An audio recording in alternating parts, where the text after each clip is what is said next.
নমস্কাৰ, স্বাগতম জনাইছো সকলোকে মোৰ আজিৰ বিশেষ প্ৰতিবেদন আজিৰ দিনটোৰ ইতিহাসলৈ। আজিৰ পডকাষ্টৰ সৈতে আপোনালোকৰ আগত বিশেষকৈ লৈ আহিছো 21 নৱেম্বৰ তাৰিখটোৰ বিশ্ব, ভাৰত আৰু অসমৰ ইতিহাসৰ কেইবাটাও গুৰুত্বপূৰ্ণ ঘটনা।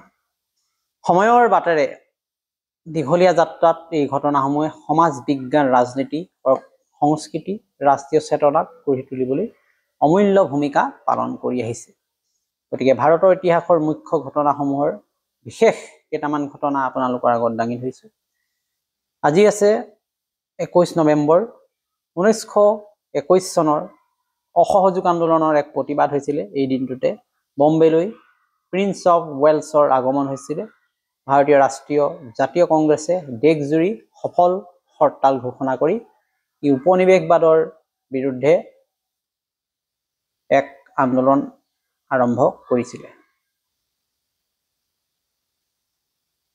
বিৰোধী ভাৰতীয় জাতীয় চেতনাক এক নতুন উচ্চতালৈ উঠাই নিয়াৰ কথা আমি ক'ব পাৰোঁ। দ্বিতীয় এটা ঘটনা ঘটিছিল 1947 চনত। স্বাধীন ভাৰতৰ প্ৰথম ডাক টিকট। স্বাধীনতাৰ পিছত প্ৰথমবাৰ ডাক বিভাগে 3.5 অনা মূল্যৰে ৰাষ্ট্ৰীয় ডাক টিকট প্ৰকাশ কৰে। এই ঘটনাটো এক ৰাষ্ট্ৰীয় গৌৰৱ, যোগাযোগ আৰু পৰিচয়ৰ এক নতুন অধ্যায় আছিল। ভাৰত, চীন আৰু এই যুদ্ধৰ মাজত অস্ত্ৰবিৰতিৰ কথাটো 1962 চনৰ এই নৱেম্বৰ মাহতে চীনৰ একপক্ষীয় অস্ত্ৰবিৰতিৰ আৰম্ভণি হৈছিলে। ইণ্ডো চাইনা সীমান্ত যিটো সংঘাত হৈছিলে তাৰ অৱসান ঘটাৰ কথা আমি ক'ব পাৰোঁ।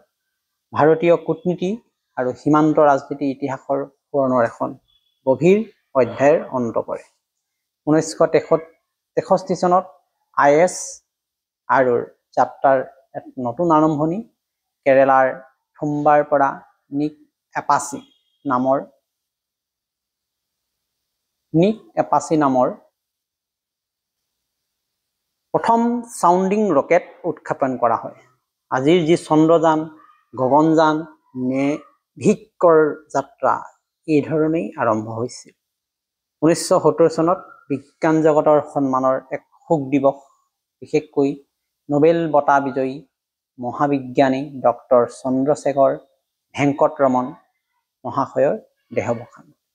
ৰমন ইফেক্ট আজি বিজ্ঞান প্ৰযুক্তিৰ মূল এক স্তম্ভ হিচাপে যি থিয় দি আছে। গতিকে সেই মহান গৰাকীৰ আজিৰ দেহাৱসান ঘটিছিলে।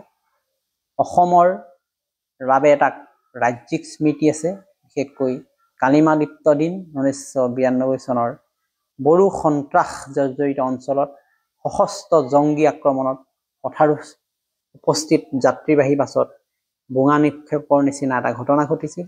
27 জন নিৰীহ লোকৰ মৃত্যু হয়। অসমীয়া সমাজৰ বাবে শান্তি, গণতান্ত্ৰিক স্থিৰতাৰ বাবে এই দিনটো এক দুখ ভৰা স্মৃতি হৈ ৰব। ঠিক তেনেকৈ বিশ্ব ইতিহাসৰ কেইটামান গুৰুত্বপূৰ্ণ উল্লেখযোগ্য ঘটনা আছে। 1783 চনত আকাশত প্ৰথম মানৱ যাত্ৰা আৰম্ভ হয় ফ্ৰান্সত পাইলট ড্ৰেড ৰজিয়ে, আৰু ফ্ৰচুৱা ডলাণ্ডেছৰ যিটো বেলুনৰ সফল উৰণ সম্পন্ন হয়। মানৱ ইতিহাসৰ বাবে আকাশজয়ৰ প্ৰথম অধ্যায় আৰম্ভ হৈছিলে। 1877 চনত শব্দবন্দী হ'ব লাগিল। থমাছ এডিছনে ফোনোগ্ৰাফ আৱিষ্কাৰ কৰে আৰু আধুনিক সংগীত, ৰেকৰ্ডিং, মিডিয়া আৰু বিশ্ব সংযোগৰ বৈপ্লৱিক পৰিৱৰ্তনৰ এক সূচনা জাগে। ঠিক তেনেকৈ 1955 চনত ডিজিটেল চিনেমাৰ জন্ম হোৱাৰ এক কাহিনী আমাৰ মাজলৈ আহিছে, যে মুক্তি দিলে সেই সময়ত টয় ষ্টৰী বিশ্বৰ প্ৰথমখন পূৰ্ণদৈৰ্ঘ্য কম্পিউটাৰ এনিমেটেড চিনেমা। আজিৰ যি এনিমেশ্যন, AI, VFX, ভাৰ্চুৱেল প্ৰডাকশ্যনৰ ই আছিল এক ভিত্তি। গতিকে মৰমৰ শ্ৰোতাসকল, আজি আমি বিশেষকৈ খন্তেকতে কেইবাটা উল্লেখযোগ্য ঐতিহাসিক ঘটনাৰ কথা আলোচনা কৰিলোঁ। আপোনালোকৰ মতামত জনাবলৈ নিশ্চয় নাপাহৰিব। বিশেষকৈ এই ঘটনাসমূহৰ বিষয়ে আপোনালোকৰ কোনটো বিষয়ত অধিক মনোগ্ৰাহী হৈছে নিশ্চয় কমেণ্ট বক্সত জনাব। যেনে 1921 চনৰ ৰাষ্ট্ৰীয় প্ৰতিবাদ, 63 চনৰ IS আৰু উৎক্ষেপণ কথা, কোনটো ঘটনা?